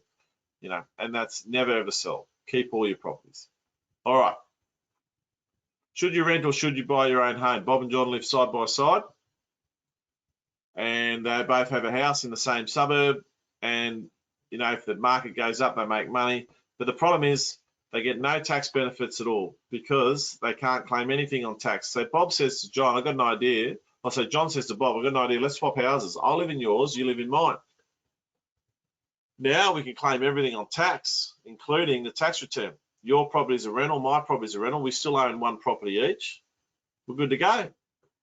Bob's not quite sure, but he sort of trusts John. Anyway, first week comes around, he's got to pay John rent. And he rings up John, he's very upset. He says, John, this is rubbish, mate. He goes, I can't afford a mortgage and to pay rent at the same time. And rent money's dead money. And no disrespect, mate, but I don't want to pay your bloody mortgage off for you. John says, that's okay, mate. He says, no, it's not. He goes, mate, this is wrong. Like, rent money's dead money. I feel like a loser renting. No, I'm not happy. He goes, well, listen, something magic's about to happen. I said, what's that? He goes, well, I'm going to pay you rent. See, sure, you're helping me pay my house off, but I'm helping you pay yours off, right? And that cancels out. It's okay to be a renter as long as you own a property somewhere else that someone else is renting off you. Not only is it okay, it's smart. No one really, financially, no one should be living in their own home. Everyone should be renting off each other. That's the way it's rigged in this country, right? But not only that, the real big idea, that's called rent vesting, by the way, but the real big idea is actually that if you've got one deposit to buy one property, then instead of buying a property where you need to live, you can buy that property in the #1 booming market in the country.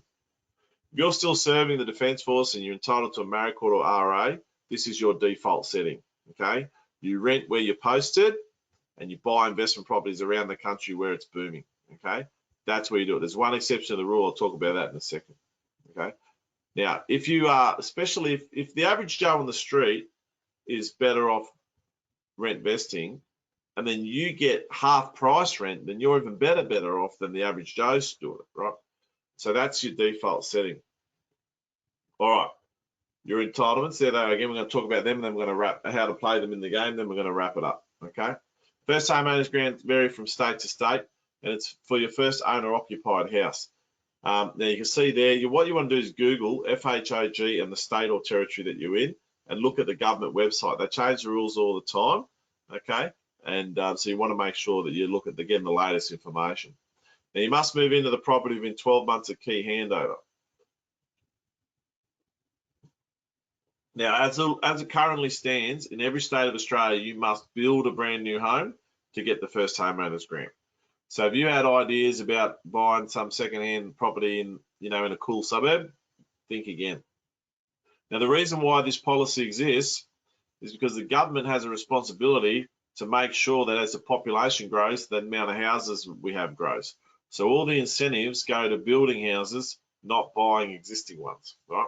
And the first homeowners grant is one of them. So by the time the keys get handed over by the builder, you've got 12 months to move in, and then you must live in it for 6 months. Now, there's no government inspector who goes and checks whether you're there or not, but you must not claim anything else on that property. You got to just basically quarantine it for 6 months, and 6 months and a day to be sure, and register to vote there, and just call it your principal place of residence for that time. Stamp duty concessions. Now, stamp duty is a tax you pay when you buy a property. You pay it to the state government. Now, all the states except the Northern Territory at the moment, last time we updated this slide, they will give you a discount if you're a first home buyer, okay, on stamp duty. So make sure you check that out as well. First home buyer concessions or discounts or stamp duty, just Google that as well. All right. Now, in Queensland right now, let's use Queensland as an example. If you're a first home buyer, you're going to get 15 grand first homeowners grant, and you're not going to pay any stamp duty on the land, which is probably worth about 8 grand. So you're going to get about 23 grand in support from the government, okay, the Queensland government. So you're at 23 grand. All right, HPAS. HPAS is full-time service members only. So your first home you purchase while you're in the Defence Force. If both you and your spouse are serving, you both get one, you just can't use it at the same time. You must have 12 months tenure on your posting order on the day you sign the contract to buy the property. It's $16,949 before tax, but you do get taxed on it, right? So you'll end up with about $11,440. So let's say that you're a full-time ADF member in the state of Queensland right now. You're going to get 23 grand from the state government, and then you're going to get 11,400 from the Defence Force, okay, from Department of Defence. So you're sitting at 34.5 grand right now. Let's call it 35 grand of support in Queensland for a full-time Defence Force member, and you can adjust that figure depending on the other states. All right, HEPC. HEPC is the basic principle of HEPC is that if you're going to serve the country, and you should not be denied the right to live in your own home, and you shouldn't be financially penalised every time they move you. So if they post, you buy a house in your first posting locality, and then they say, right, we're moving you to location B, then you go, great, now I've got to sell a house from location A, the losing location, and I've got to buy another house in the gaining location. So you would have used HPAS to buy your first one. When you then sell the first one, all of your transaction costs, agents' commissions and legal fees and advertising costs and things, they will be reimbursed to you by Defence. And then all of your costs buying the next property will be reimbursed to you Defence. Not the purchase price, just all the other costs, right? HPAS for first purchase, HEPC after that. You must maintain the sell-by sequence, as in you must sell the last house before you can claim on buying the next one, and so on. All right, DOHAS. DOHAS is huge, worth a lot of money. Now, dohas.gov.au, written on the bottom of the screen. Write that down. Very good website. Don't go there now. Go there later, but it's a good website. They also have a 1300 number. You can ring them and ask them. Okay. Now, some of the veterans who are watching now, you might have thought you're not entitled to this. On 1 January this year, they changed the rules, okay? It used to be 2 years to use it or lose it from your last day in uniform. Then it was 5. Now it's not. Now it's none. As long as you served in the Defence Force, regular or reserves, from 1 July 2008 onwards, you are entitled to this scheme, okay? Now, to qualify for it, there's 3 tiers. To qualify, you've got to do 2 years in the permanent or 4 years in the reserves.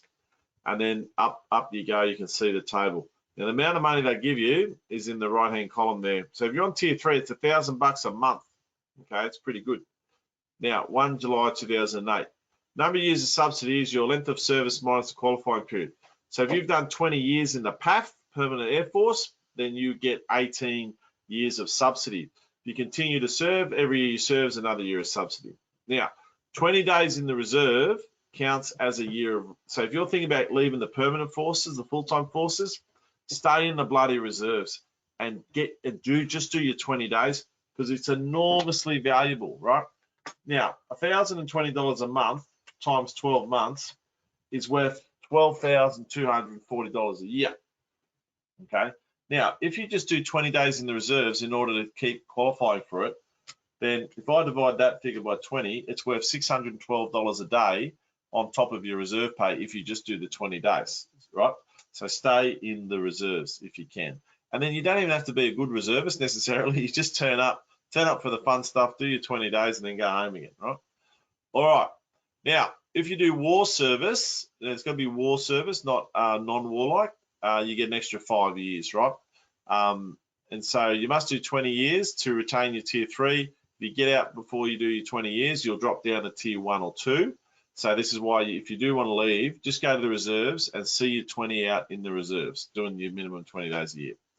Maximum of 20 years or 25 with war service. So how much is this thing worth? If you don't use it until you're entitled to tier 3, then start using it then, and you get war service, well, that would be $1,020 a month times 12 months is $12,240 a year times 25 years. This thing's worth $306,000 to you if you maximize it, right? Now, a lot of people stuff it up. They don't use it properly. They don't realize the true value of it, and they get out early. They don't transfer the reserves, or they start using it on tier 1 and start burning years of entitlement, wasting money where they would have been better off holding off on it until they get to tier 3 and then start using it and having every one of your entitlement years paid at the full tier 3 rate. Smart, right? So worth thinking about. All right, DOHAS lump sum. You can actually get 4 years as a lump sum, but it's only paid, you must have 4 years to take, and it's only paid at the tier 1 level. So at the moment, that would work out to be $24,480. Now, the way I see this is, let's say you're entitled to 25 years. We're reaching into the future, and we're grabbing years number 25, 24, 23, and 22, and we're pulling them to the present day, and we're investing them in a leveraged way, right? So even though it's only half price, if you can pull it 20 years from the future and pull it into today and invest it wisely, then I think that's a smart decision. All right. Just note the lump sum is not paid prior to settlement, so you can't use it for your deposit, but you might have a family member who can lend you the money, and then when it comes in, you can pay them back, right? Or you might use it on improvements to the property, things like that. Okay, should you buy your own home or stay in defence-provided accommodation? Now, a little while ago, since this was updated, but 5% interest rate, you're going to pay probably 6.5 at the moment, and that's a sharp rate. So let's just say you had a $540,000 mortgage at 5.5% interest. You're going to be spending 38 grand a year in dead money. Or if you've got the DOHAS subsidy coming in, it comes down a little bit, but still a lot of money. Living in the lines, cheaper. Married quarter, cheaper. It's cheaper to rent than buy, okay? But you won't get all this free money unless you buy. So at one point in your career, you need to buy a house and live in it for the minimum 6 months to get your DOHAS, get all your grants, get it all done. So when should you do that? Is where you are posted booming? Are you up to tier 3 DOHAS yet? If the answer to both of those is yes, then maybe you should do it, okay? Have you done 20 years or do you intend to? Ultimately, it's a business decision. You may be better off to just stay in married quarters or on RA and invest elsewhere until you're posted somewhere where it's booming and you're up to tier 3. Okay, that's the DS solution.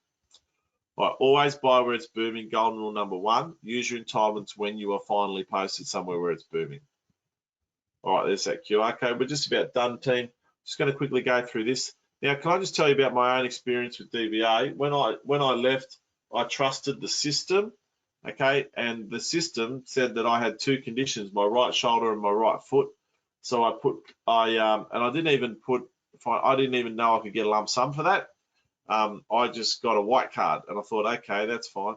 And then as I sort of transferred to the reserves and I was around the veteran community, I started hearing about people getting all this money. I thought, I better check this out.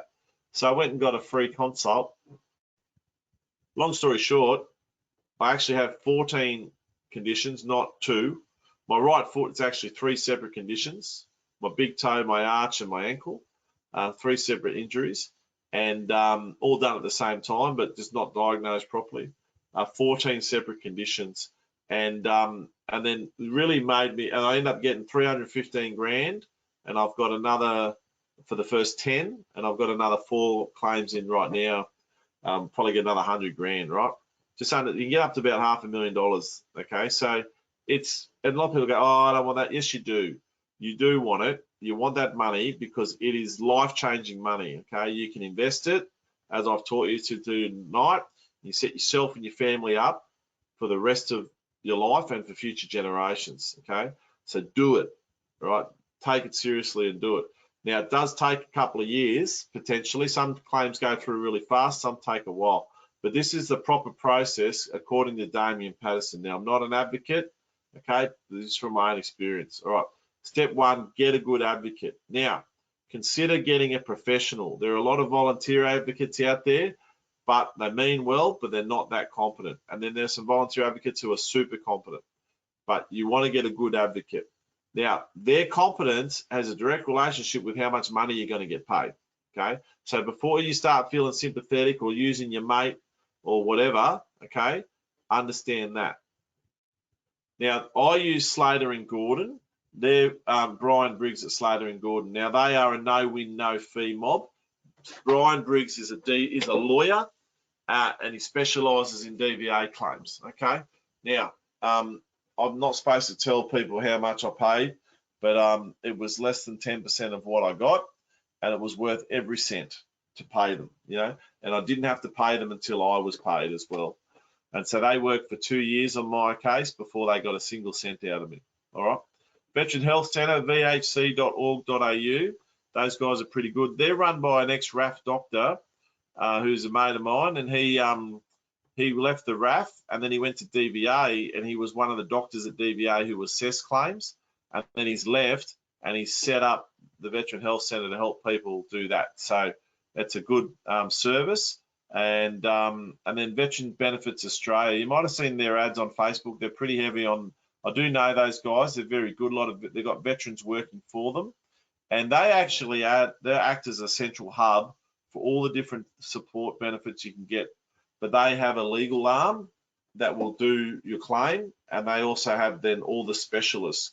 And the advantage that they have is they have everything in the same, under the same umbrella, so your stuff can get done a lot faster. Okay.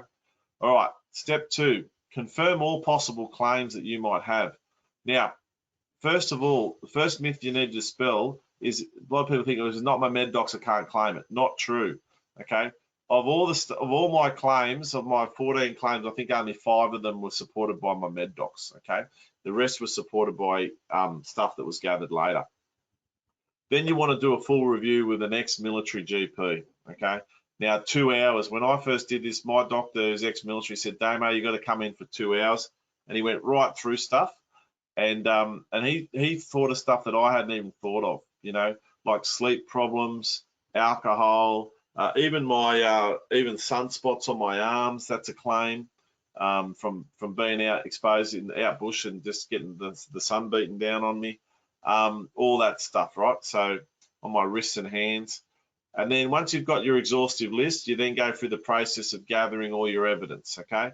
So you then go to all your specialist appointments. Now, what I say to people, you need the good specialists who know how to write the reports for DVA.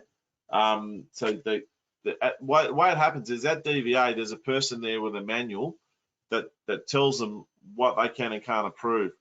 So when you've got your advocate, right, and your specialist, they need to be writing the claims that have the words in the manual. So then the public servant who works at DVA says, yes, I've met this criteria, tick, award, and then they approve it. So really important. But what I say to people, you might have to wait 18 months to get in with a good specialist. That's fine. Ring that specialist up and say, hey, if you have a cancellation, I'll be there in a flash. Okay, here's my number, post-it note, whatever. Send the receptionist some flowers with a letter saying, please keep mine, any vacancies pop up, any cancellations, let me know, I'll be there. And while you're waiting for that, find out some other specialists and try and book appointments with them. The thing that slows the claim process down the most is waiting for your opportunity to get in front of the specialist. So you got to hack that game, okay? You got to work out how to beat that game in order to get your money sooner. And then submit all your claims. Now, ideally what you want to do is put all your claims in together in one big thing, because that then paints a picture of a greater disability, you know, because you've got all these things, you know, aggravating each other. Really, really important, okay? All right, any questions on DVA before I move on? Okay, lots of great questions there. I'm going to come and answer all of those questions at the end. All right. Okay, now that's the end of the webinar. If you'd like a copy of that book, my team will send you one of those. I don't have your postal address. You're not required to give it to me to register for the webinar. So just type in what you see on the screen, book please, and your postal address, wherever you live, wherever you want it sent to, and my team will send you a copy of that book, hard copy, in the mail, right? Excuse me. All right, now, if you would like to be mentored and supported and get all this done for you, which, as I said before, is the easiest way to make it happen, this is what happens in your appointment. We go through your story so far, your personal goals, we'll do a full review of your current situation and the opportunities and the plans to achieve your goal. Full service to support that. That normally costs $497. We only charge $297 if you book it off the webinar, and 100% satisfaction guaranteed. Now, if you use the QR code to book yourself in, it'll only be $247, so you'll save another $50, right? You're then fully supported by your team, okay? And if you surround yourself with the right people and take action, you will be successful. I cannot emphasize enough how important it is to get a good team around you and take action. Okay, ask yourself, why haven't you already done this? Right? Just, that's the best thing to do. Just commit to that, do the appointment, and then let the ball start rolling. You don't have to sign anything you don't want to sign, but just go that far and start getting yourself organized. Now, if you've booked online using the QR code, just type in the question box, booked online, and your mobile number. Then one of my team will call you tomorrow and just confirm that your payment come through and that everything's tickety-boo. Okay. If you would like to be booked manually over the phone, just write appointment please in your mobile number. But if you're unsure of any of that and you just want to talk to someone first, discovery call, just like that. All right. So this is the last slide of the webinar. While you're booking yourselves in, team, I'll answer questions. I've got a few minutes. See, good on you, Scotty. Looking forward to having a chat. Get those books out to you, Dave, Albert, Chris, Joshua, Ash, Sarah. Yep, all you guys. No worries at all. Okay.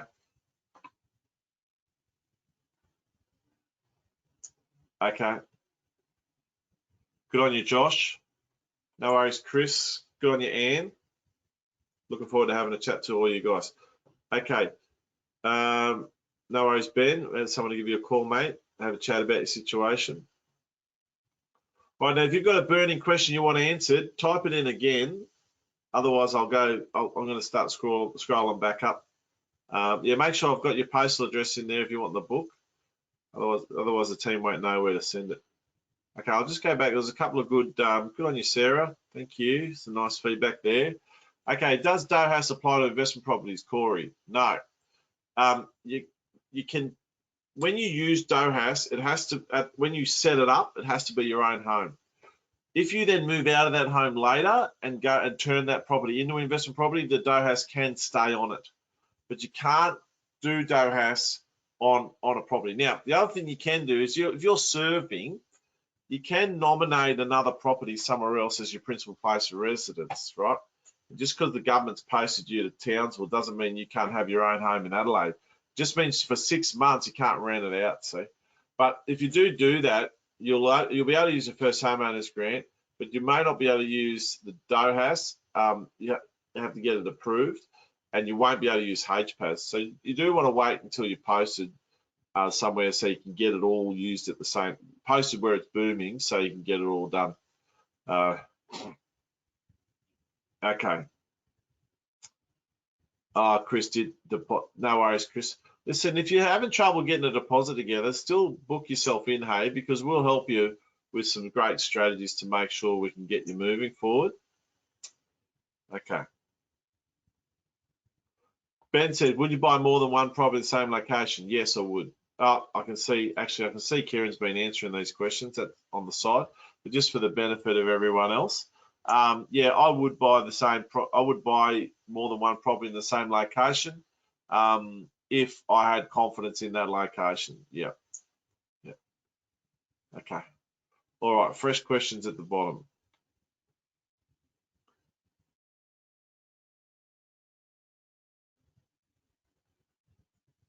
Okay. Good on you, Sarah. Being procrastinating too long. Yes. Yep.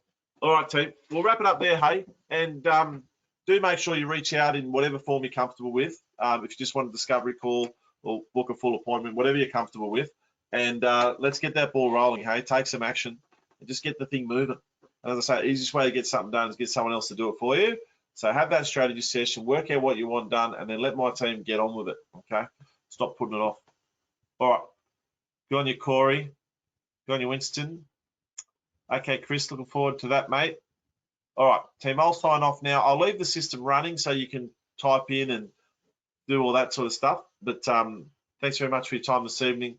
I'm sure you got enormous value out of it. Please tell your friends about it. If you see the ads coming up on Facebook or that, forward those or tag your mates or whatever. I really appreciate that. Thank you so much. Good night.